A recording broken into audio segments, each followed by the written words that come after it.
आज के टाइम में अगर कोई गरीब है ना, तो भाई साहब उसे लोग तन्ने मार मार के ख़त्म कर दें। और रही बात साथ देने की, तो उसका कोई साथ नहीं देता। ना गरीब के साथ उसके चाचा ताऊ रिश्तेदार कोई भी खड़ा नहीं होता। ठीक है, और जैसा ही उसके पास पैसा आ जाएगा, तो भाई रिश्तेदार खुद पे खुद आके, हाँ भाई कैसा है तू, क्या कर रहा है, सब चीज़ पूछेंगे तुमसे।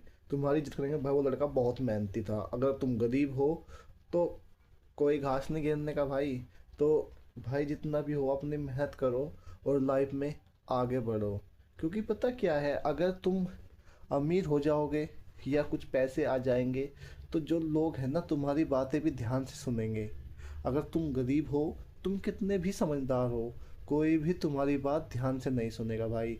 तो मेरा तो ऐसा मानना है भाई, कामयाब बनो, देर से बनो, पर कुछ ना कुछ बनो यार, कुछ ना कुछ लाइफ में करो।